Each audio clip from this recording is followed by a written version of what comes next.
Milner. Can he tee up someone in red? And it goes towards Lovren. Oh, he's done it! Liverpool have come back from the dead. And Dejan Lovren with the final goal for them. Liverpool lead at last at Anfield. This could be the most dramatic story of the season. It's Torres to give Chelsea a place in the Champions League final. The headline has been written. Unbelievable! Right here, crossed, and Dempsey's denied again, and Donovan has scored! Oh, can you believe this? Go, go, USA! Certainly through! Oh, it's incredible! You could not write a script like this!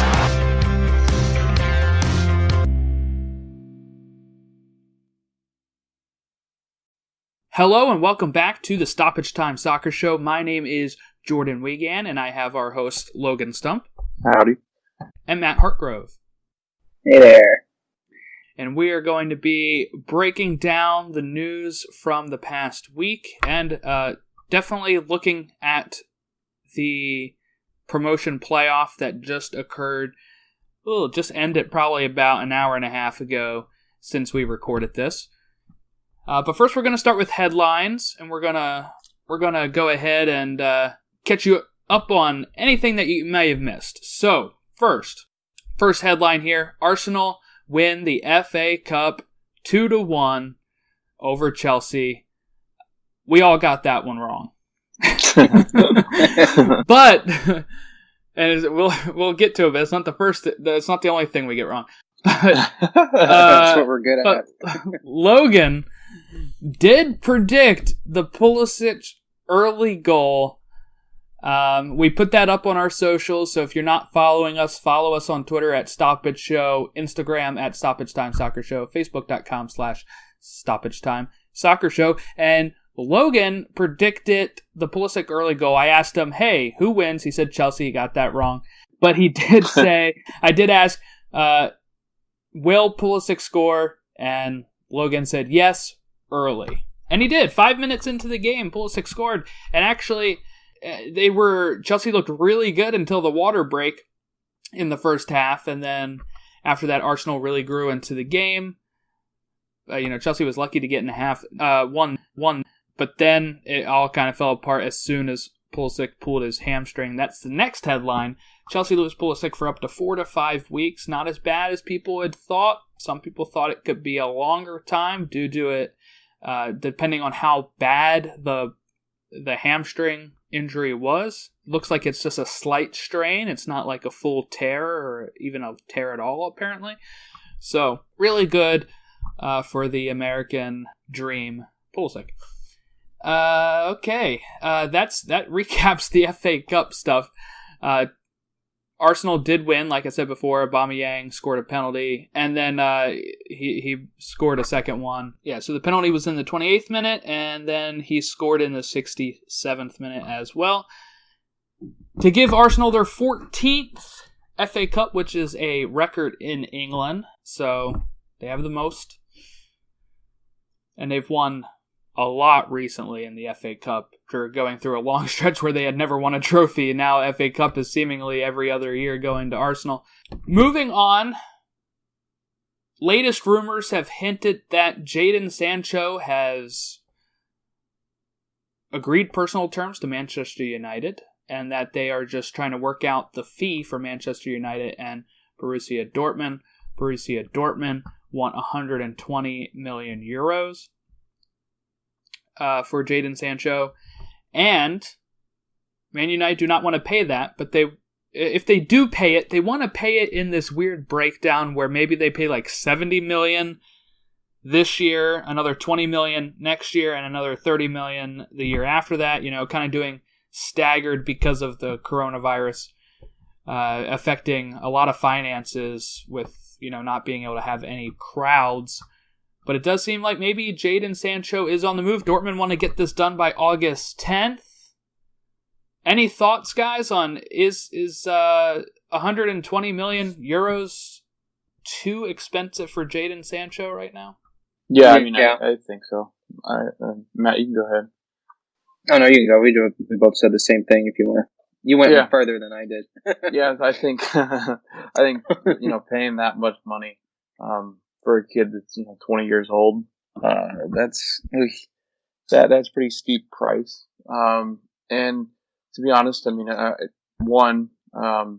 United hasn't been necessarily top of the league as far as Liverpool and City, competitively. But paying a 20-year-old that much money and locking up that much money with him, just doesn't make sense why you would, go full steam for somebody that hasn't really proven himself, too much. So I think it's going to be interesting to see. Obviously, I think he's really good. And he's had some decent years. But I'm just not sure he's ready to be paid that much on such a big and competitive stage.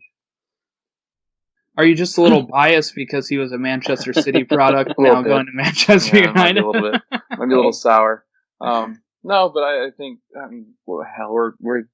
I'm used to overpaying people that don't turn out very well. We overpay everybody. So, it just happens to be that, when you pay that much for somebody, they better be good. Matt, did you want to elaborate at all, or are you just... Yeah, I think, first off, 120 million euros is just, it's way too much. I understand it from both sides, though. This is what Dortmund are good at. They paid, it looks like here, around 8 million. Yeah. For him, and Dortmund themselves, this is how they run business. This is actually one of the reasons I really enjoyed learning about them. This is what they do. They like to purchase at incredibly cheap prices, and they either create superstars and they last on the team, like Marco Reus, or they sell them for fairly big fees. I mean, probably the next one. A lot of people tend to think that, English players tend to be more expensive, usually between Premier League teams, but I could see 120 million. I feel like it's higher probably because he is English, and, United I would 100% think he's going to go to United as much as I would love him at Liverpool. This is the kind of signing United, even during this kind of time, they still are willing to do, and he's a huge name that's going to get a ton of press. He's going to be on billboards. I'm sure he'll be the one that they sell people. He will be the one that the team sells when it comes to the fans. You'll see him on everything, and I hate seeing it happen because I don't want him to go there, but it really makes sense for pretty much both sides at this point. This could be, you never really know what's going to happen, and if Dortmund can get 120 million right now, even if it's in installments, you got to think they should take it, because they're not going to be able to hold on to him with all these other big teams when it comes to Barcelona, Real, City, United, Liverpool, Chelsea, Bayern even. I don't think he's the type of guy that would go to Bayern, but they're not going to be able to hold on to him, so take it when you can. And, we're just going to have to, unfortunately, watch him on a team that we're not exactly a fan of. Yeah, 120 million euros is $141 million. So, in today's conversion. They just spent on Maguire and Basaka and Pogba was 100 and some million pounds, so, or euros. I'm not sure how much it was in pounds or euros, but I know when they paid Juventus for Pogba, that was a pretty big record fee at that point. He has space on that team too to start. It sounds crazy, but I don't think he would start on Liverpool at the start. No, you're right. He wouldn't. He wouldn't overtake Salah. I just don't see it. I don't think he would go over at City as well. I'm not sure who you have on the right wing, but I just don't. We just signed Ferran Torres. So like no, that stopped you before. Yeah, right. But I mean, he's got a spot over there because they got Martial on the left and Rashford up top, or honestly, they can go vice versa. So I mean, he has a spot to start too, and United is a big market, so I hate it, but biggest team in England, probably. Yeah, I hate it, but it just makes too much sense.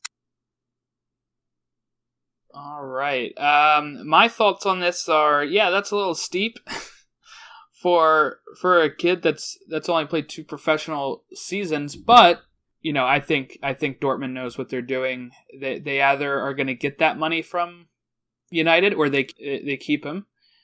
With Jadon Sancho being a British player, an Englishman, I think they know he wants to go to England, and they think they know that Manchester United want to market him. So I think they're doing the best they can to try to get this the highest amount that they can possibly. I think I read a lot of reports on Twitter from the people we follow saying that these two teams are very close on it, and that it's just going to take time, and that Dortmund is fine with the installments. So it's just about, I guess, how much each installment is, when they would pay it, and stuff like that is what I would think is holding it up. But you never know. We always get these links that are always like, oh, this is so close, and then it never materializes. So I guess we're not really 100% sure, but I would say it's probably pretty likely at this point. I hope so. I already made a picture that says "done deal" for us to post when it's ready. I honestly, I do believe though that he, if given a choice, would prefer Liverpool, but they just don't have the money. It's not how they run. Yeah, we don't need him. Yeah, you don't. We don't need any more people.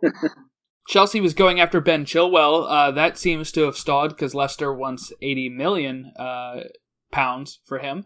So instead, Chelsea are going after the Real Madrid left back who's on loan to Sevilla. His name is, I'm going to butcher this, Reguilón. Sergio Reguilón. I hope I said that right. If I wanted to Americanize, it'd be Reguilón. But pretty sure that's not it. I even tried to find YouTube clips of how to pronounce his name. No, but it was all highlights set to like rock songs. I could not find anything. But and that fee is more closer to 25 million pounds, I believe.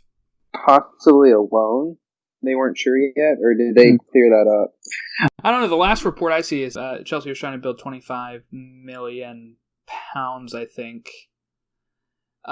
Which, you know what? I'd rather that. This is where you get that British player increase, I think, with the Ben Chilwell. I mean, not saying Chilwell's bad, but just 80 million, pounds for him when we can go get a different left back for 25 million that, plays for Real Madrid, and a lot of people think Real Madrid should not let him go, then, and he's young, so it's, I don't know. For me, I think that, it'd be interesting for Chelsea to go this way. Chelsea always wants to spend the big money back in the day. Lately, they haven't as much. People were linking Jadon Sancho to Chelsea a while ago, but instead, Chelsea is looking to get somebody like Havertz, Timo Werner, which they already locked down, and Zilich for less than what Manchester United is going to pay for Jadon Sancho at that point. So I'd rather take the depth than just having that one player. Yeah. Plus, I mean, Leicester don't need to really sell. Right. So I feel like they can ask a higher price. I mean, it's a little bit difficult now that they kind of, choked their way out of Champions League. Mm-hmm. I mean, they are still in European football next year, so it's probably better to stay away from that, because 80 million on a left back should be the highest left back fee that would be in history, I would assume. It'd be up there. It'd be up there. Yeah. Yeah, they were talking about, with the whole thing with the top 4, they're getting better, top 5, and they said that's what they said that was interesting with Sancho, because it was like, let's sign him and let's spend money because we're sitting here, deep in the table, and we've got to spend money to be able to compete with City. We've got to be able to compete with Liverpool. They just keep getting better. We got to keep with Chelsea, because Chelsea is going to get a lot better. And I think United kind of felt like, we were out here on the outsides looking in. And that's what a bunch of the guys that were reporting it, they were like, they had to go spend as much money as they could to get him away from Dortmund, because they said that it would look bad if they go in and don't sign anybody big enough to fill in that spot. And with, you got that month to really sign and transfer people. Yeah, very limited time. Yeah, it's kind of snuck up on them. And they were talking about how much of that is impacted. And they said that, that some teams might be a little tight with money now just because of the virus and they don't know what's going on. But then you've got other teams that are going to keep spending it and might put pressure on people to spend more money than they'd be willing to usually spend because, how competitive they're trying to become and stay up there with the top, 5 or 6.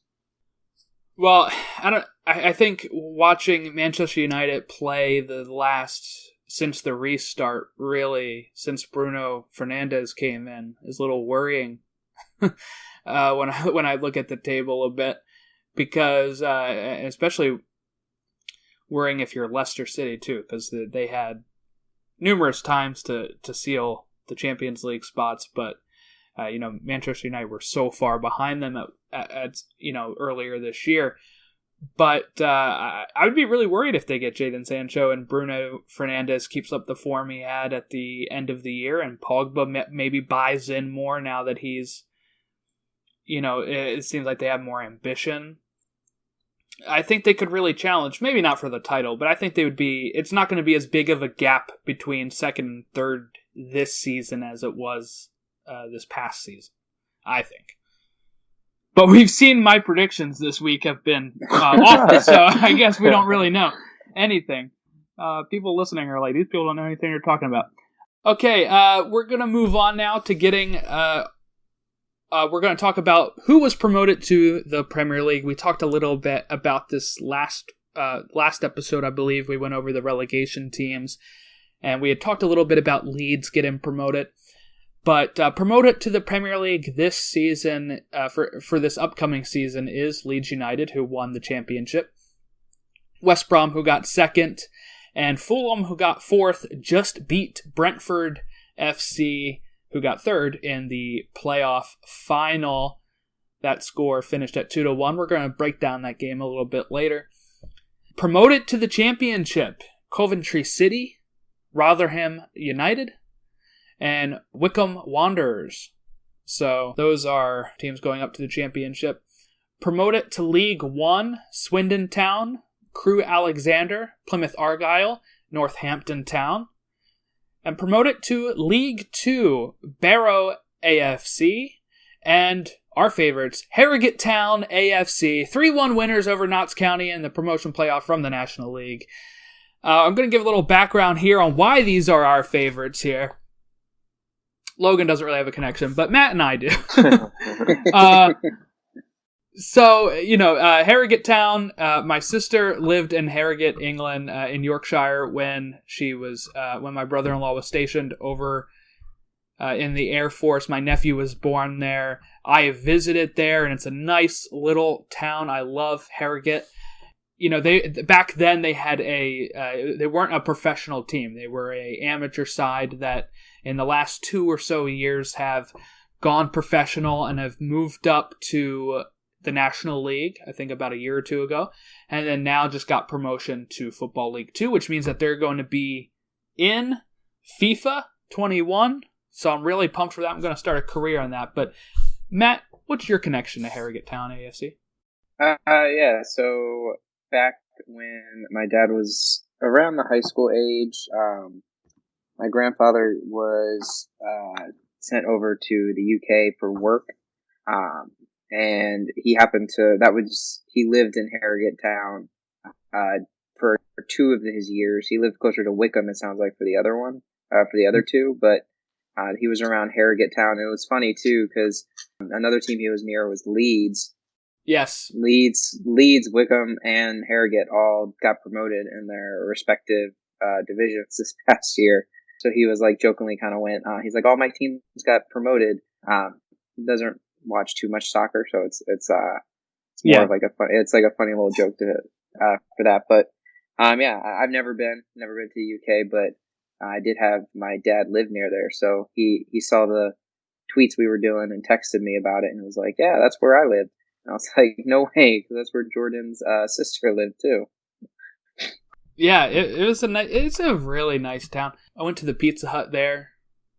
It's not the same as over here, I'll tell you that much. But Better or worse? I like our Pizza Hut better.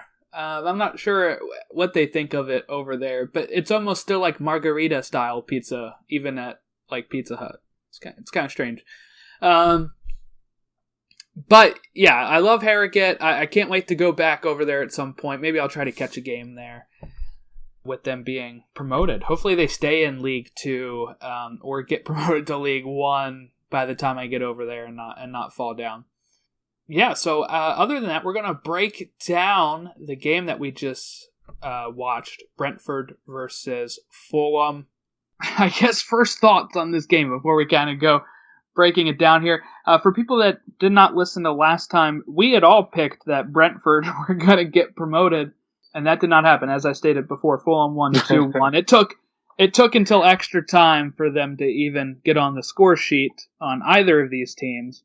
I mean, watching this, I did my research. I watched a lot of the highlights for Brentford. We watched the games last week as well, and I had been studying their tactics. They both teams usually line up in a 4-3-3. Mitrovic, who is the Golden Boot winner for the championship, was out injured still. Did not have full match fitness. He does come in later and probably should have got red carded. But looking at this, usually when they have Reed instead of Mitrovic, he plays more as a false 9, and I think they actually look a lot better without Mitrovic in there. From what I've seen, they play a lot more of that 4-3-3, possession-based style instead of just kind of Mitrovic being the one in the box, just getting ahead on the ball. But man, Brentford did not look good during this, did they? We'll start with you, Matt. Your thoughts on your FIFA 20 career, Brentford trying to get promoted. They didn't play the way I played with them. They need Jesus Ferreira out there. I mean, it was definitely a little disappointing because they even had a shot before the playoffs they just had to win pretty much at this point one of their last 2 games, and they would have not even had to go through this playoff. But throughout the majority of the game, they not gonna say they looked scared, but you could tell that Fulham had players who had been in a scenario like this before. Lots of former Premier League players on there. Yeah, it felt like they were shaky. They didn't look like they were playing to their normal style. And they have such a great attack, and it's a little sad that a couple of them are probably going to get sold. Because I know at least Chelsea is rumored to really like Benrahma. A lot of people, there's lower teams that look at Watkins, and Buemo is also really, I think he's only 19 years old, and he's being looked at by some lower Premier League teams too. But they just didn't look comfortable. You couldn't see them really string together anything till more toward the end, because Fulham was dominating for the most part. It was just it was disappointing. I didn't really want to see Fulham. Not to sound rude, but I wanted to see Brentford. They're new. They're a different team, especially after Fulham gets relegated and then just promoted again. It just kind of feels like you're just constantly yo-yoing the same teams, which is good for the fan. I'm sure Fulham fans are very happy, and I'm happy for them. But it would have been really cool to see them at Brentford up in the Premier League, and they just didn't look ready today. Yeah. Before we get to you, Logan. Yeah. I mean, what I've noticed here is that they mentioned this on the broadcast, but I also noticed this as I'm watching highlights yesterday. Fulham had lost to Brentford both of the league games, and you could kind of look at that and say, well, that's not a good sign sometimes, because what's the old adage? It's hard to beat a team like 3 times during the course of a season when it comes to like regular American football. I'm not sure if that's as big of an adage overseas, but they just maybe we got to give credit to Scott Parker here. Is I think Fulham looked really good, especially in the first 16 minutes. The ball was all on Fulham. They were continually having no problem possessing the ball. Brentford would press, but really they would get out of that press, out of that pressure without really any issues, playing it a lot to like the center backs and then spreading it out wide again. But when it came to Brentford attacking, the Fulham defense really did really well at shutting down those wings that had scored 76% of their goals over the course of the season. So that's kind of like, if you're not going to score them out wide, where are they coming from? How about you, Logan? What was your thoughts on Brentford? Yeah, so I was watching, and I know I watched them when it was last week, and watching them play then, Brentford versus now. It started off where I thought Brentford was going to get. I thought at least they were going to get 2, maybe 3 goals just by the way they played, and they'd moved the ball really well in the last game. But this game really had a different kind of feel to it, because the things that I took note of. They had 7 yellow cards, or Fulham did, but those 7 yellow cards almost seemed tactical to a point where they just seemed way more aggressive. I think because they controlled the ball. I think it was for like 20 minutes they had controlled the ball at the start of the game, and they just looked like they were just going to outmatch Brentford. It didn't look like it was going to be even close. I think within the first 5 minutes, they had a chance on goal. It was like 9 minutes in. It was quick. Onoma had a chance. He was one-on-one with the keeper, and instead he passes it wide, and then the person who does take the shot then had to try to get it through 2 defenders and Raya, the goalkeeper. But that was one of those issues where it was a bad back pass from the center back to the goalkeeper, and then it turned into an attack for Fulham. But you're right, it was around 25 minutes of all Fulham, because my first note of a Brentford attack is like 25 minutes in, with the ball whipped in by Jensen, and it was cleared away by Hector on Fulham. It was supposed to try to get Mbuemo. Well, it was trying to get to him, and Hector just headed it out. It wasn't even that threatful of attack, but I still noted it because it was like the first Brentford thing that even had a chance. 21 minutes in, there was a giveaway by Fulham because Brentford was pressing, but they immediately turned it right back over to Fulham. Right, and Onoma, it looked like what I try to do in FIFA.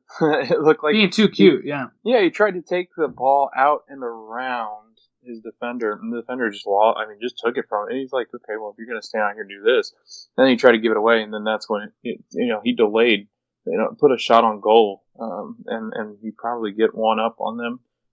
And then I think it would have been they would have taken them out completely, just because they had looked so overmatched, and Fulham looked way more physical. There were times where it looked like Brentford was just kind of complacent and just didn't really have the energy to go forward. I don't know if it was fitness or what, or it just didn't. Like you said, I think the first tweet I had was like 30 minutes in, 35 I think was a minute, where I first said that they were starting to build some attack. If you're going to wait that late in a match, it's going to be really hard to beat anybody, especially in the Premier League. Well, part of the problem too is they were starting to get it together, going, and then the water break happened, and then they immediately lost all momentum. I don't know. The water break needs to not be a thing next year. Yeah, I can understand why they did it when they weren't as fit, but apparently all reports say it wasn't even that hot in London. It's a pretty pleasant day. Especially when you see Lampard on the sidelines on Chelsea games and he's wearing this big jacket. I'm like, okay, do they need a water break? Right. It's becoming too much like a timeout at this point. Yeah, the announcers mentioned that. They're like, at this point, it's just a coach's timeout. And it can really destroy momentum. So then we got into halftime. It was, still 0-0. Fulham looked way the better team by the end of the first half. And then as soon as we get out of halftime, it's a free kick to Fulham, and Cabano almost hits this one in. The way that the net rippled, I thought it did go in, but it went into the side netting. And then right after that, again, Onoma is impressive on dribbling, trying to get somewhere, and it's like, what happened at halftime? Did Brentford not even have a conversation about what to change? They looked exactly the same. Flat-footed, not really doing anything.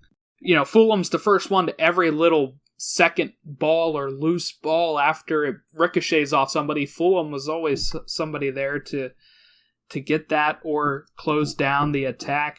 It was crazy. My next note from the 47th minute is pretty much the 60th minute when Emiliano comes on, and he changed the game on the second league game against Fulham, but he did not really do much today. I think he did look better than Mbeumo at times, but it was just still too late, really.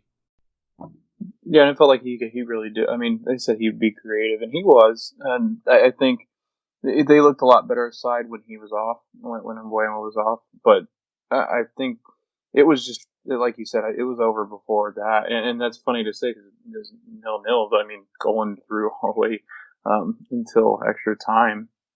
But we had a good shot by Watkins on the 70th minute, but right. I think I texted you as well. Emiliano was running wide open in the center. Instead, he took a shot well outside the box instead of laying it off. And I think what the difference was there, too, is, and that's what I said to you guys, I said that it felt like, kind of like when you're playing basketball, when you've been defended forever and you're a prolific scorer, you're somebody that, and they have a great front three, Brentford does.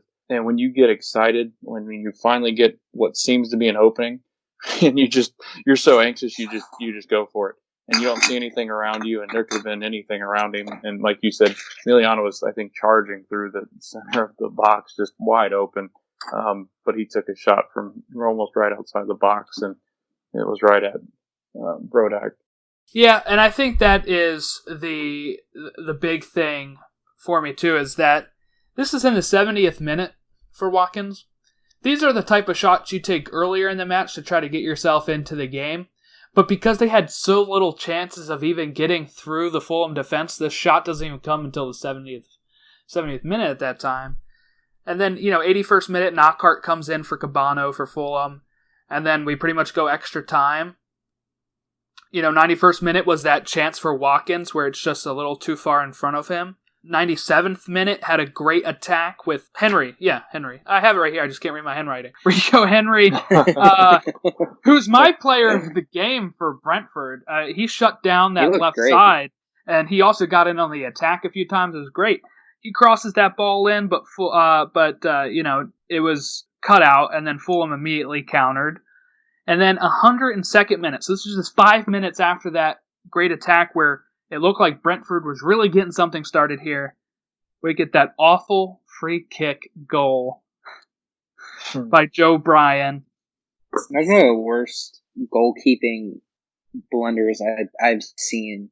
When I watched Karius we all watched Karius in the Champions League together. Yeah. Yeah. What is Raya doing? Like, I know he thinks that it's just going to be whipped in because nobody's going to take a shot from 40 yards, but he didn't even have, his self-position. He didn't have anybody kind of stationed over that way to try to, I don't know, couldn't you put like a 2-person wall over there to kind of cut out the easy shot? Like, that's what I'm trying to think here. I mean, how far was the free kick? 40 yards.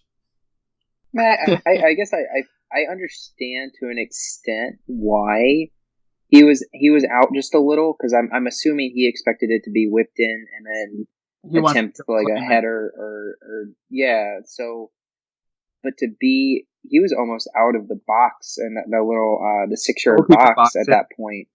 Like I say, he's about 5 yards from the pictures that somebody took. When it almost didn't even look like. Even the dive he attempted, it's after the ball passed him. Yeah. It looked so awkward watching him just like dive after it. And I was like, I honestly had, because I was working too. So like it was busy. So I was like kind of hit or miss with what I could see. And I was just like watching it going, did that actually go in? Like, was that a goal? It was tough to tell. And I everybody think reacted like, oh my God. I think why it was tough to tell is, one, how it hits the net, but two, because he dives so late, and because you're thinking there's no way he's going to get beat that easily, that you think it must have just been wide. He was beat by miles. Yeah. Like, it's almost like he, in his mind, the only thing he didn't think was going to happen was a shot on goal. And credit to Joe Bryan, because I mean, he decided to go for it, which ended up winning, I guess in a way, winning the game. Yeah, what they said on the broadcast is that it was actually the assistant coach to Scott Parker who noticed that, and it was his idea to have Joe Bryan take a shot from there. Jeez. After that, after the goal, I had Liverpool fans on Twitter going, "Do you think Liverpool could sign him?" And I was like, "Well, if Fulham win, they're not going to sell him." Yeah. But yeah, I mean, it was like that was exactly what was needed, because honestly, unless something like that happened, it seemed destined for penalties. Mm-hmm. Even though Fulham were playing really well, I actually felt Brentford looked better toward the end. Yeah. Before he got to that point. Yeah. And I did. Yeah, they were starting to really look good. Even though Mitrovic came on, it looked like, honestly, like there were moments with Henry and Watkins. There was a few crosses in that were just inches away, and I was like, well, if anyone scores in regulation, it seems more likely it's going to be Brentford, because they're a little bit more attack-minded right now. I don't know if it's because they're a younger team and maybe they had a little bit more stamina, but it just seemed a little bit more likely Brentford was going to score. So the free kick felt like the only thing that could change the game if something were to happen like that. And I mean, obviously one goal changes everything. Yeah. And then there was a point right after, it was the 18th minute of extra time, that Dalsgaard hit that one, that was a cross, and I mean, he got to it right before, I think Watkins was the one that was sliding in behind him. That was the 114th minute. Yeah, it was like as close as you could be, and that's when I felt like finally, like Brentford had something going. Here we are in the 18th minute of extra time, and it just seemed like, okay, maybe they'll put one to equalize, but I mean, just that had to be so demoralizing, because they were talking about, I remember the announcer was talking about the fact that he just had to feel so bad, and they were like, we feel so bad for him, but man, did he just get that completely wrong. Yeah. I mean, Raya, like I said, when I think I said to you guys, I'm not sure if I said this earlier on the show, but I thought Raya was really good in the previous games, and watching highlights, he looked really good. But also, those are highlights, so I don't know if I'm seeing any of the shaky stuff. But I felt really bad for him. And then you get immediately after that attack, you're saying, about 4 minutes later, Joe Bryan scores again. This is a left back, ladies and gentlemen, scoring the two goals. And that second goal was like a striker goal, man. Mm-hmm. He weaved in and out. He took a nice shot and got it through the keeper. It was wonderful. And also by that free kick goal, Clint Dempsey and Brian McBride were tweeting. Those are two USA legends, because they also played for Fulham. So they were excited about that. And then right after that second goal, really, Brentford scores, and I wrote down that's too little, too late. And it was like right at the end of the game then, because not long after they kicked it back off in the center, whistle blew. Yeah, I think it was like 40 seconds or something. It seemed like, but it was, and it did. It felt like Brentford was the better team for the last 12 minutes of the game. But again, it was just, it took you that long, and part of it might be because they're hyping it up as the most important game in the history of their club. This is 7 finals now they've lost for promotion? They said they're the worst team to ever play in promotional games. Playoffs, yeah. Right. And you got to feel for them, too, because these players that they have, Benrahma, Mbeumo, and Watkins, there's good chances other teams are going to pick these players off. A team like, I'm not going to say Fulham, but a team like Leeds or a team like Aston Villa, who maybe struggled last year, might look and say, oh, we could use a Benrahma. But also he's being linked to Arsenal, he's being linked to Chelsea, but I don't think he plays at either of those right now. Chelsea's the one I've read the most with Benrahma. I don't know if he would play right now. So for me, I would want to go wherever I'm going to play. Yeah, but Jordan, come on, you got to get back to your thinking of ways. As a team that buys everybody like we do. Yeah. You buy them and sit them. And then in case they play well, then you can play them. And then they move to Liverpool and become a star. There you go. There's some rumors with like Ollie Watkins looks like someone who might go to either newly promoted or like a lower tier team because I've got West Ham, Crystal Palace, Leeds. Yeah, that's what I'm saying. Those type of teams could really rumored. use Watkins and Benrahma and any of those players. Buemo's the youngest, the one out of all of them, and I'm sure he probably came from France as well. Yeah. Pretty good clubs at the bottom of the Premier League that'll more than likely love to send money to them. Say, hey. And that's what you wonder too, is like, can they get these players on board because they were so close to automatic promotion and they think maybe we can just win it automatically next year if we keep most of this squad together, because they play good soccer. They play very nice looking. They've done so well this year. It'd be kind of I would feel very bad for their fans if then this team gets dismantled when they could probably win automatic promotion. Well, I like that article that you sent yesterday, Jordan. Which that's a great website. I don't know what it is. It's a fantastic website because I was reading that, and from what it sounds like what you guys are talking about, I think you're going to have those, those teams that finished 15th, 16th, 17th. I think you're going to have those guys coming in and taking these players and I think Brentford will be more than welcome to kind of give up on some of them because what I read was they're more like the Athletics were back, Oakland. The baseball team where it's kind of that money ball where they find guys that fit into their tactical approach, and I think it's more of a system kind of thing, and it would suck to have to replace those big three because I think it said they scored like 68% of the goals or something like that, or were part of 60. I think it's 70 some. Was it 70 something? But the website we're talking about is totalfootballanalysis.com. If you want a good read up on the analysis of what Thomas Frank does and this type of style he plays. Especially what I was really looking forward to were their corner kicks, because I'd read that article and it says about their corner kicks, they love to put a lot of people at the back of the box and put Benrahma outside the box close for a close kick that then draws out the defender. And then the people at the back post are kind of just creating this mess that then somebody can get free on. But we didn't even really get a chance to see that in this. Like, they lined up in that, but the corner kick that I had really paid attention to in this, because I don't think they had many at all. The corner kick that I really was focusing on, it was like it hit the first guy and it got booted out, and it was a nothing attack. Yeah, here it is. It says that the big guys up top, you're right, 71.9% came between Benrahma, Watkins, and Mbeumo.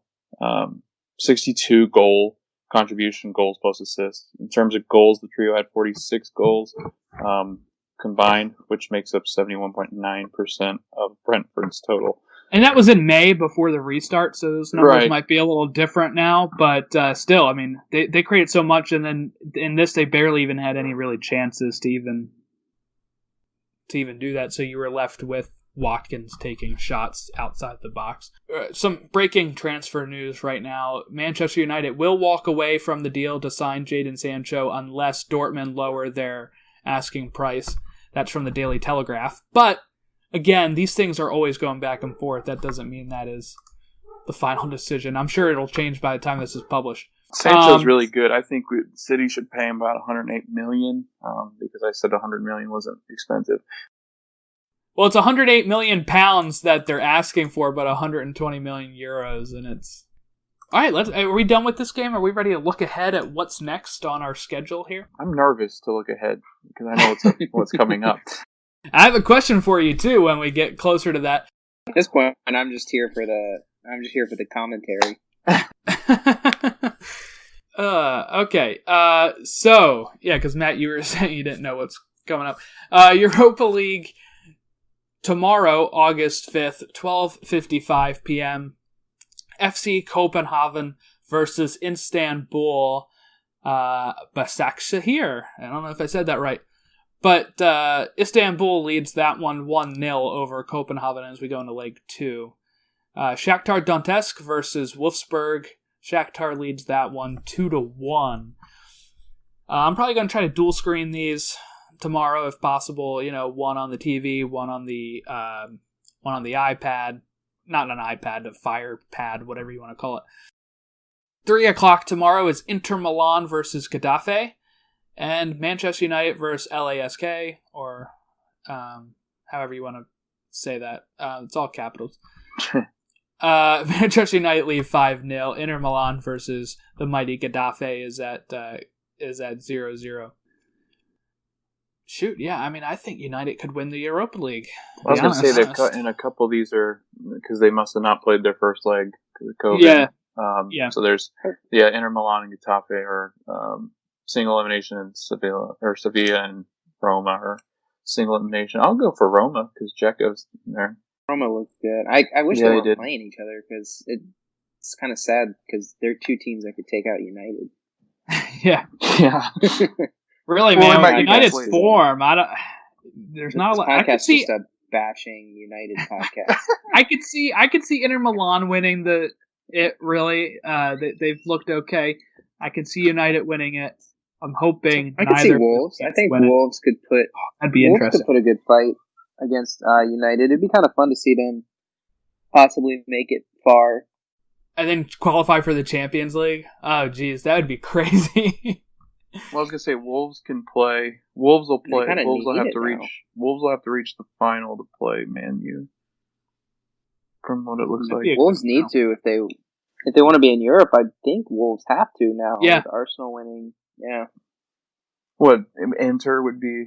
What Inter's?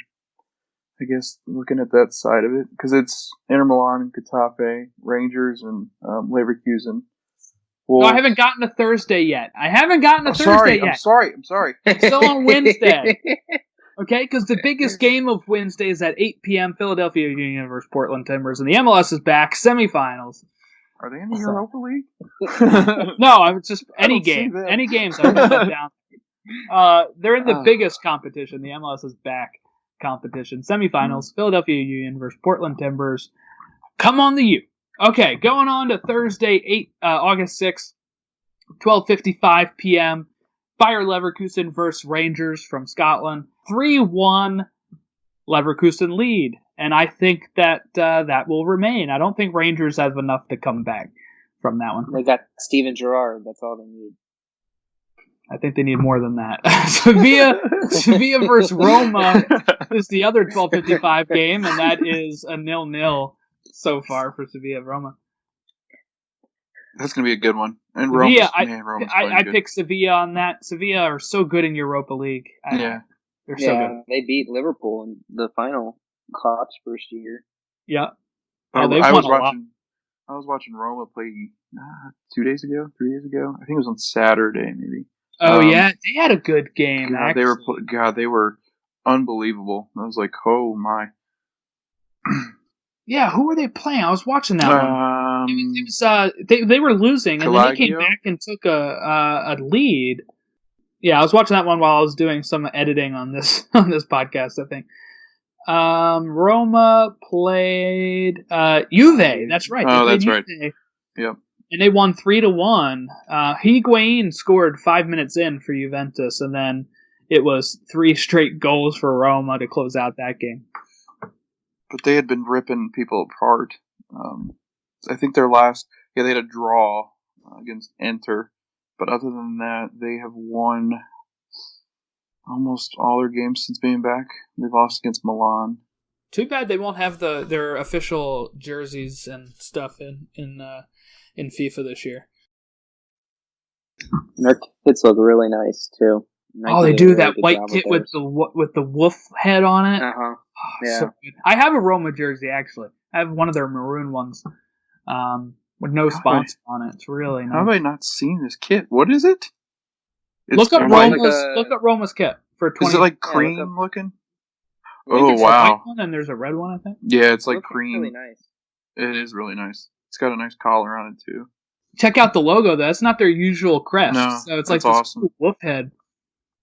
It's kind of like Jon Snow. Yeah, you know nothing, Jon Snow. 3 p.m. Thursday, FC Basel versus Eintracht Frankfurt. Basel leaves that one 3-0, and I don't see Frankfurt getting over that. That's such a disappointing year for them, weren't they? They were in the finals last year, weren't they? Yeah, Eintracht Frankfurt is my dad's Or, German. semifinals. So 'Cause it was they Chelsea, were Arsenal. they were pretty good, and I think they had gotten to a cup against the DFB Pokal. I thought they were in against Bayern and lost that probably a year or two ago. Wolverhampton, we've talked about them. Wolverhampton versus Olympiacos. That's 1-1 right now as it stands. That's going to be a good one. Go Wolves. And then, again, the biggest match of the day, MLS is back, semifinals. Orlando versus Minnesota. That's going to be a cracker of a match, I'll tell you that much. Adrian Heath, former Orlando City coach, is now the Minnesota coach. He's going to be so confused. He's going to be like, wait a minute. Wait a minute. Yeah, he coached Orlando even when they were at ESPN Wide World Sports, when they were at when they were in the USL back in the early days, and that's where they're playing right now due to the Disney tournament bubble. So he feels at home there, I'm sure. I remember watching him and thinking that he looked clueless, but I'm no expert on judging people. No, I thought he's doing a lot better at Minnesota, and I think it's because they're allowing him to build a team he actually wants to build, and I think that's Orlando's problem that they seem to have now gotten over when they're handing the keys to Oscar Pereira. Moving on to Friday, Champions League time, August 7th, Juventus versus Olympic Lyonnais. I have a Lyon jersey, and I'm probably going to try to wear that for that game because... How many jerseys do you have? It's in the 40s, pretty sure. Jordan, do you want me to send you a City kit? I can probably get it there. I have 2 City kits. I can get you a new one. I like the old logo better than the circular one, actually. Yeah. I can get KDB on it and send it to you. I know you like him. I have a Juventus jersey as well. Do you really? Yes. Their old one with the nice crest, not just the J. I don't like just the J. That's weird. You think they have a kit? Do you think somebody on Etsy's made a kit like their FIFA kit? Like what do they call them on FIFA? The team of Italy or something? The Italy team? I think they're FC Turin. Calcio? Kind of like the Washington Redskins. The football team, yeah. Lyon is leading 1-0 right now. That would be nice. Just Juve.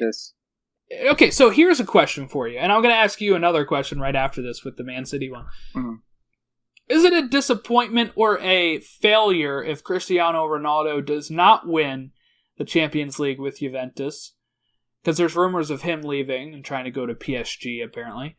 But the reason I ask this is because Juve had done so well in the Champions League and needed to get over the hump. They go out and get Cristiano, and it hasn't really made their European trips any better. I don't think.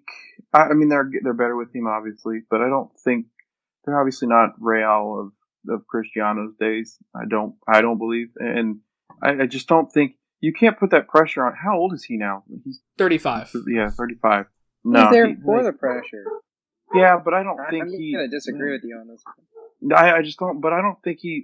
I don't think he feels pressure. I think you're right. I think he's there because he's got pressure on him, but I don't think he feels it. It's kind of like when LeBron went to LA. I don't think LeBron feels much pressure anymore. I just don't. There's no pressure to be had. What the hell has he got? What else does he have to do? Well, I think LeBron's pressure went away when he won it with Cleveland. But I would say, I don't know. I think I agree with Matt in this case. If Matt's going to say what I'm thinking he's going to say, what do you have to say, Matt? I think he does feel the pressure because the one thing with soccer is you watch players go to these different teams out of nowhere for reasons like this. Like Ronaldo goes to Juventus because he has to agree to it, but he goes to Juventus because he wants to show he can win the big tournament with this different team at this point. Juventus doesn't need him to win the league. And he had won it 3 times with Madrid, the Champions League. Yeah, so it's like Juventus feels I think they both feel pressure. Juventus buys them because clearly, they've won 9 in a row, I believe. Yeah. 9 Serie A's in a row. They don't need him to. They clearly don't need him to win the league, but they want to win the Champions League. And I think Ronaldo himself is like, I'm not going to Juventus to win the Serie A. Like, I'm going to Juventus because I'm going to win the Champions League now with this team. And I don't know.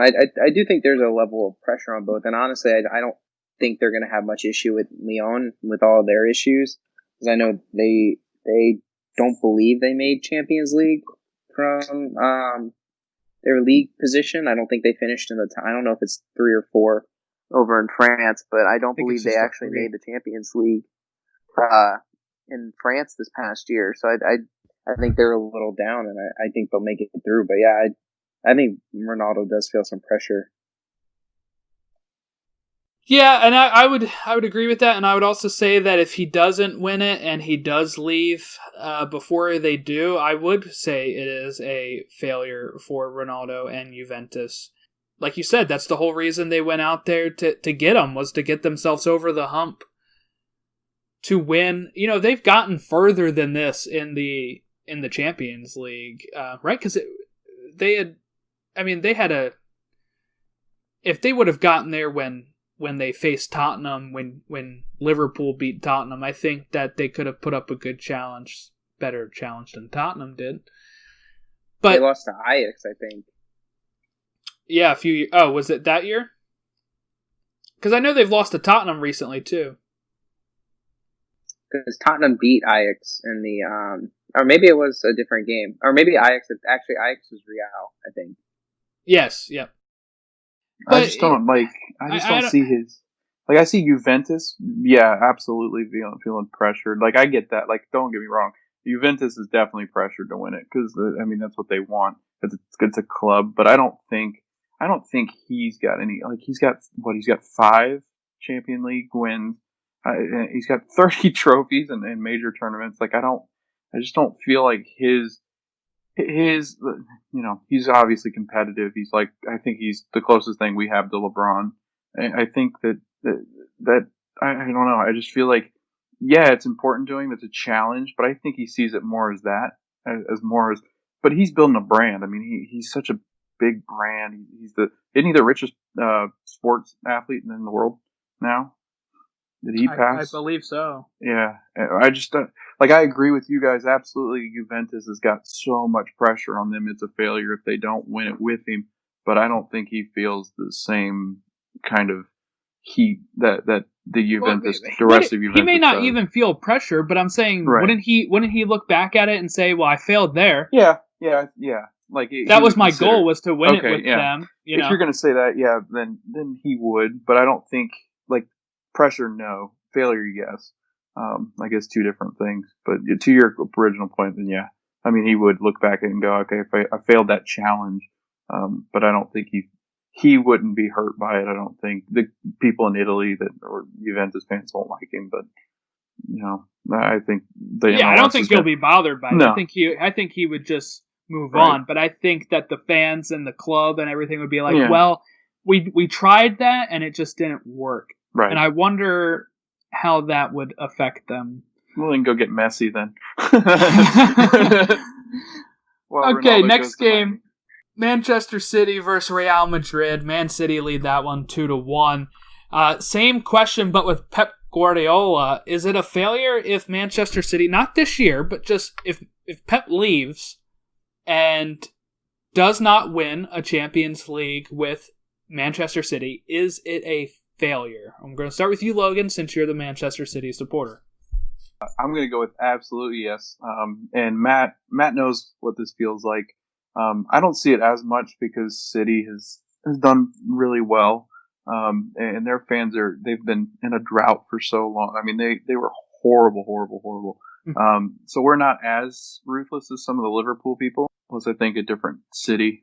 Like I've got kids that I've got a girl in my class that's actually a Liverpool fan, Matt. I forgot to tell you this the other day. And I asked her about Liverpool, and she goes, those people are like, she knows football. She goes, they're like the Philadelphia fans. They're like ruthless and they're mean. And they're like, they really, they love their sports, and they said that they want better all the time. Like, Philly wasn't happy with the Super Bowl, and it's just like Liverpool not happy. But going back to your question, sorry to go off on a tangent, but yeah, I think Pep absolutely. If he doesn't get this done, And talk about pressure. He's got a lot of pressure because I feel like his whole thing was like, I can come here and I can fix everything and we can win Europe because that's the only reason he came over here was to win Europe. But I think that you'll look back at this next year because I don't think if he doesn't win it this year or next year, then I think you'll see the end of his reign that makes me sad. in Manchester. And the fans are mean to him. The fans are like, man, they expect so much of him. Like they ripped him to shreds already because he said that they didn't have the fan base. Like they had, I think he called them close to bandwagon fans. But it was some kind of broadcasting issue, and the fans didn't like it or something. And he went off on the fans, and they were like, "Wait a minute." So I think he better win, or he's not going to be here much longer. Yeah, Matt, what is your thoughts on is Pep a failure without Champions League win if he moves on? Yeah, I mean he didn't go to City to win the league. He went to City to win the Champions League. Like you don't bring Pep Guardiola into your team if you're not trying to win the Champions League.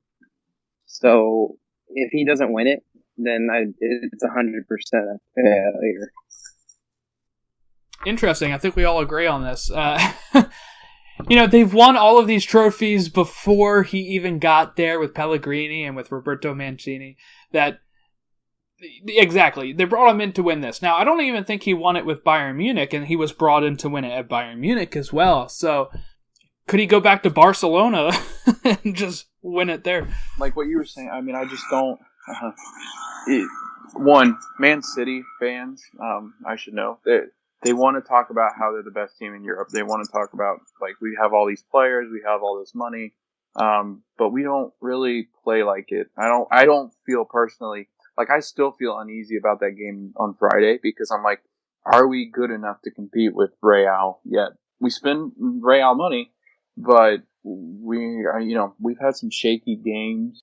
The defense has just been hit or miss in all these games. And if you really want to brag about being the best team in Europe, he hasn't proven that they are yet. And honestly, I think Liverpool right now is definitely a stronger team going forward. I think next year too Liverpool is definitely, obviously the champions are always the team to beat, but I think even going forward, 2 or 3 years, I think Liverpool's got much more of a handle on what they're doing.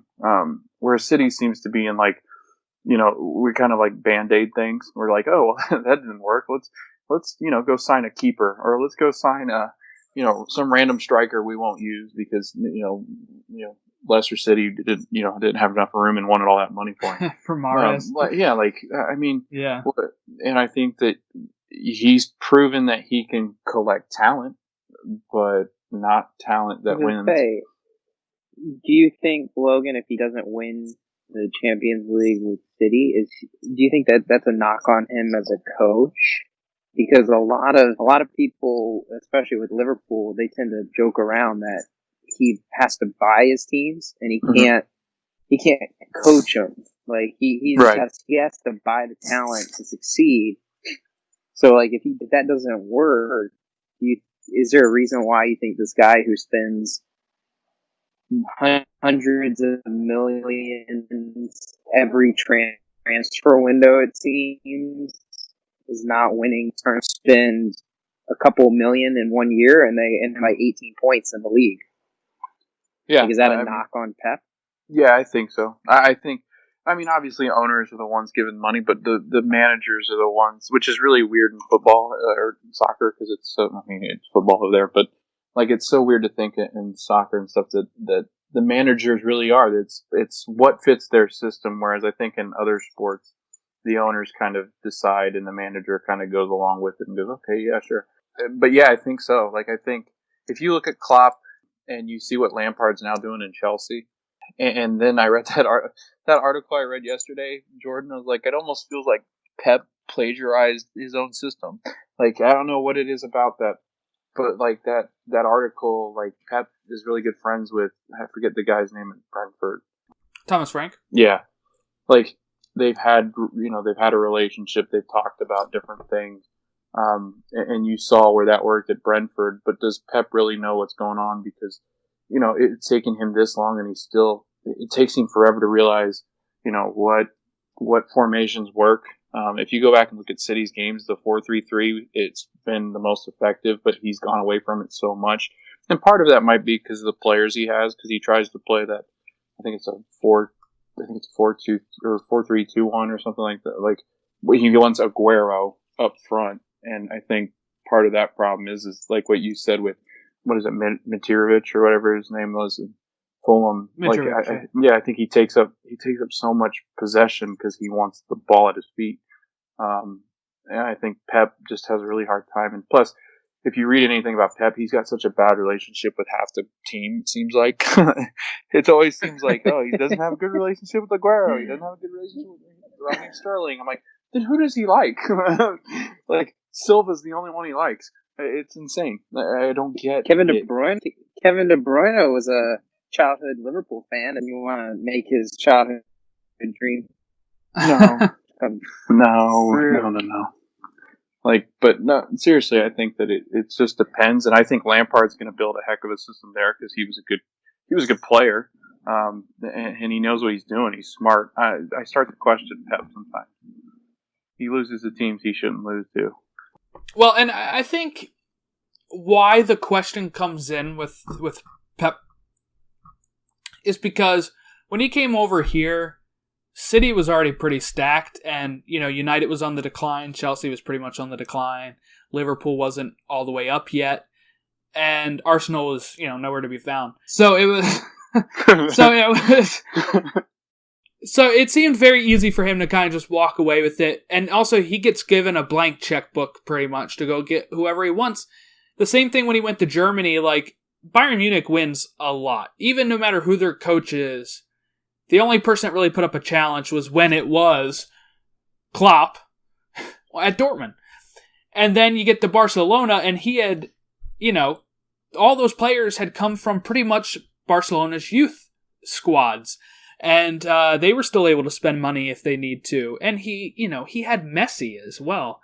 And I feel like, I'm not saying Pep is not tactically aware. He probably is one of the best tactical coaches. But there's times where you think, I would love to see coaches like Jose Mourinho and Pep Guardiola go to like a Brentford or go somewhere else and see if they can implement their styles on teams where they can't just have a blank checkbook to go out and get whoever they want. I think that would be really interesting because, I mean, I feel like a lot of times it's got to be so easy, and I know this is probably because I'm not a coach, but to just be like, oh yeah, bring in this guy, bring in this guy, bring in this guy, and then we'll have 35 players when we only need 11 every week. And then you have like rotation. You have no problems with rotation. You have no problems with not only rotation, but you have people constantly pushing the other players for spots because they have such a deep bench that it can drive them to be better. And I could not see him going to a smaller team and having the same sort of success if they're not going to be able to spend money. Right. And I think the biggest tell, like they can win the Premier League. They can win the Premier League in 17, 18, and 18 and 19 and win it back to back. But again, like you said, I mean, who was really there to challenge them besides Liverpool? Chelsea had gone through their ban. Arsenal, it's like a ghost. Tottenham played pretty well, and Leicester City was still hanging around some. Like, you don't have anybody to compete with. So then put them on a big stage. And then last year, for example, play a good Liverpool team and don't fare well against them. And then, go out and lose against the Tottenham, who you had beaten in the Premier League. Like, I just don't get, like, he's a good coach, but I don't think, obviously, that he's going to get a good reputation. If he doesn't win these next 2 years, then he'll go down as a big failure. And I don't think he planned on that. Yeah, I think he had the same problems at Bayern. I think there's a lot of times where he was losing some of the players over there, too. They said he was strict. Like I heard rumors and weird rumors, like that they couldn't, have relations with their wives while they played, and that he had some kind of strict rule about you can't be out at, when you're in a away city, you can't be out certain times, and almost like you can't enjoy yourself is what it felt like. And when I watch the players, when the interactions happen off the field as they're coming off the field, it's never happy. Like, it's usually, like, I've seen Aguero and him go at it. And because Aguero's keen, I'm keen to Aguero, I think that hurts. But, like, I see Klopp, and you know, Klopp's very energetic, but I see Klopp more of, like, he's real emotional. He's very in tune with his players. I think he's got probably the tightest group of guys. I feel like whenever I watch Liverpool, it's a different kind of thing because I've watched enough of the Matt to know that they. And Matt talked about it, how much that team seems to like each other, whereas City's just a collection of really shiny, individuals. Individuals. So. That's a good point with that's Klopp. like one of the best parts. Yeah, go ahead, Matt. Yeah. I was just gonna say it's really good that Klopp. He seems like I would love playing for that guy. Yeah, I mean, you hear nothing but positive, like, stories really about Klopp, and you watch the players, even I know we talked about that Nike, the unveiling of the Nike kit, and it had nothing to do with Klopp, but you just watched the players, just the FaceTime meetings they have with each other. Mm-hmm. Even during, one of the best things during the quarantine was that pretty much once a week, Liverpool would post a 2-3 minute video of the Liverpool team having like a team yoga session, and you'd see them all like pop on and like say hi to each other. And like Klopp, if there was a birthday, he would have the players sing happy birthday in like their respective languages. So like you had Lovren singing it in Croatian, and you had like Mane speaks like 4 or 5 different languages. So he was like singing it in like German, and like he could sing it in like French. So it was like that's the fun part with Liverpool, that they just, whatever Klopp did, he turned them into not just a team. Because I don't think soccer has that very often, because you have all these players, even not even City, but it feels like all the big teams are just taking these high profile players and just going, we're going to put them all together and hope it works. If it doesn't work with this one, we'll go buy the next one and hope it works. But yeah, Klopp reminds me of an American football coach. Yeah, Klopp, and he did it with Dortmund too. Like he takes players who aren't super expensive. I mean, he throws a few expensive ones in there. It's not to say Liverpool don't have expensive players, but like he doesn't look at it and go, well, I need to go buy the next best like center back after Van Dijk because I need to have the best two. Like, no, he takes what he has and turns it into what works. And I think in a way that's why Liverpool have been successful, is that they've been able to build a cohesive team. And that's why they've done what they've done compared to what some of the other big European teams have done over the last few years. Well, I haven't even gotten to the Liverpool rumor, because they have like a little rumor popping out. Oh yeah, big, but hold on to it. We got 2 more games. Saturday, August 8th, 3 p.m. Bayern Munich versus Chelsea. Bayern lead 3-0, but Chelsea's about to turn that around before 3 on Saturday. Just kidding. No, we're probably not even going to play any of our big players because Lampard's already whining about when the season starts. Yeah, that's another thing. Him complaining. Liverpool had to play 2 games in 24 hours on 2 different continents. Yeah. Hey, well, but my whole issue with it, right, is you're gonna lose. Who was it that was interviewed about it? But I mean, Lampard. They asked, "What do you think about the season starting on the 12th of September?" And he said, it's what do you call it? He said it's like too close, right? But he said it's not fair. That's what he said. It's not fair. And one, it is fair because every other team is going to have that same sort of issue because this is only not even a full week. This is a full week after the last game that you've played. And then after that, you are done until, it's not like you're going to turn the result around. Just play your youth team and get over it. Right.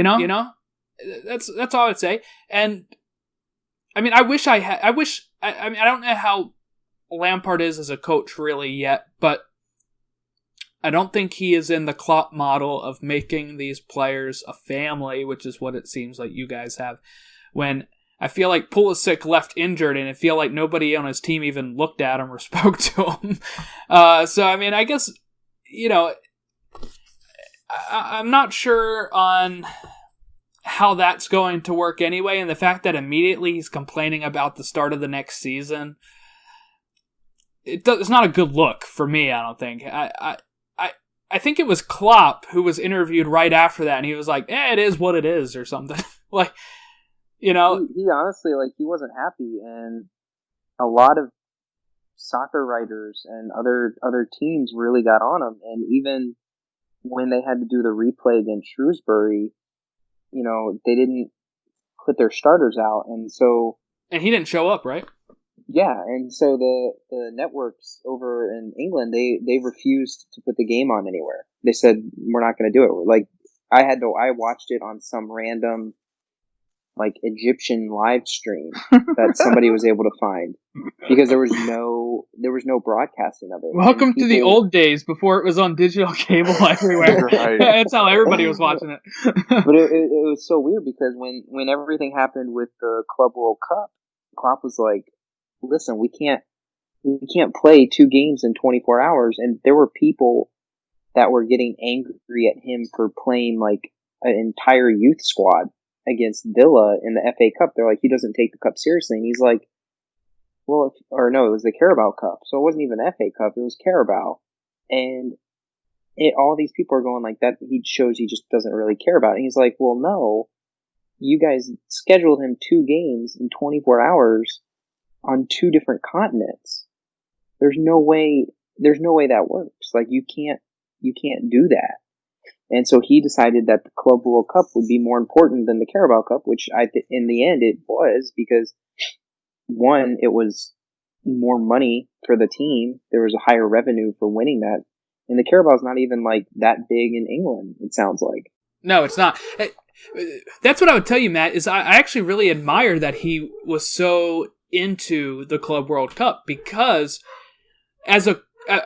Chelsea had qualified for that competition back in 2012 when they had won the Champions League, and I so badly wanted to win that, even though it's kind of a farce of a competition at times, because it's like, it's not even close to the same level, you know? But for me, it's like, you don't know how many times you're going to qualify for it, because the only way to qualify for it is by winning the Champions League. So if you don't win the Champions League every year, you cannot win the Club World Cup every year. The Carabao Cup comes around every single year. And it's really cool, too, because like and maybe it's just like a small thing, but there's a patch. Yep. Like, there's a patch the team gets to wear. Oh yeah, Chelsea lost ours. It made me so upset. We didn't play like our starters. Rafa Benitez was our manager at the time. Yeah, and Klopp decided, like, hey, this is what I'm going to take seriously. Like, this is what I'm going to do. And to me, it was almost laughable to see Lampard's reaction to it, because I was like, people were getting on Liverpool for complaining about, 10 games in a 21-day span almost. And they were like, well, that's football for you. Like, you got to do it. And now there's other coaches like 3 weeks isn't enough time. Well, I mean, we did just have 4 months. Yeah, you had 4 months, and we just had 4 months off. Obviously, anything can happen, but I hate saying it, if there's one team I don't see coming back from their situation, it's definitely hard for Chelsea, because going to Bayern down 3 away goals without Pulisic is going to be incredibly tough to overcome for any team. Yeah, just rest them. That's all I would say. Just rest your team and, put in the youth squad. I don't care. We're not good. I know probably fans over there would have a problem, but it's not like Chelsea's going to win the Champions League. They're not going to get past Bayern. So just use this as an extra week off and move on and prepare yourself for next season. The last thing I want to cover before we get to Matt's teasing of his Liverpool news is this article just came out on Sports Illustrated.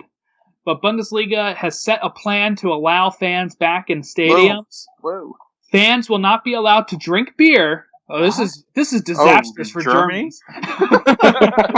Oh no. Disaster. Oh, no. Or they can't stand on the terraces, such as Borussia Dortmund's renowned Yellow Wall, at least to begin with. And it can only be home fans until the end of 2020. Wait, what? Yeah, only home fans, no away fans allowed in the stadium. The 36 clubs in Germany's 2 top divisions held a virtual meeting on Tuesday to define a broad outline for the leagues. The exact number of fans allowed would vary by club. The tentative return depends on how the coronavirus spreads in Germany and requires approval from a mosaic, I like that wording there, of regional and local authorities. The officials in Leipzig, for example, have backed plans for fans to return there, but the governor of Bavaria, which is where Bayern Munich play, have been more cautious. Clubs agreed to prohibit away fans in hope of reducing the number of people traveling across the country to games. Standing sections are a key part of Germany's loud and colorful fan culture, but the thinking is that it's easier to enforce social distancing between seated fans. And the new season begins for Germany on September 11th with the first round of cup games. That's birthday. Yep. Happy birthday, man. Woo. Got a lot of stuff happening around my birthday. Okay, so yeah, this makes sense. So I'm looking at the coronavirus cases, and they have 800. So, like, they're already isolating there. They were the leader in the first league back, weren't they? Yeah. Yeah, because Italy was really bad off, and Europe or England wasn't going yet. Because Germany, I can remember Germany being first because you guys were talking about Dortmund, I think. Germany was the first one back. Yeah. All right. Well, that is... for the games that we were talking about, Europa League, Champions League, those are both available on CBS All Access. Heck yeah. This is great, actually. I was thinking, hey, I would like it to be on cable, but here's the thing. If you cut the cord, CBS All Access is only $5.99 a month. This is not an ad, by the way. It's only $5.99 a month. I just love it so far. $5.99 a month. And I've been watching I rewatched the draw on it. I've rewatched their little magazine show that they put together as highlights and stuff. I was watching a lot of that the past few days. But it's $5.99 a month, but you can also get a free month trial for free using the code PLAY at checkout. I know this sounds like an ad, but I guarantee you I'm not getting paid for this at all. I'm just so excited the Champions League is back. And I love the Europa League as well. Fulham was a Europa League finalist a few years ago when Clint Dempsey was on there. Were they really? Yeah. Uh-huh. Great times. I remember watching that. That was back before it was on TV. I had to find some sort of, Russian website or something like Matt and watch the Europa League streaming on there with the final of Fulham versus Juve. Is that what it was? What was that final? Hold on. That sounds crazy. When you say that, those two teams in the same sentence. It's like, wait, what? Let's see. It was against... it was Atletico Madrid. I think they knocked out Juve to get to that. It was against Atletico Madrid. They lost 2-1.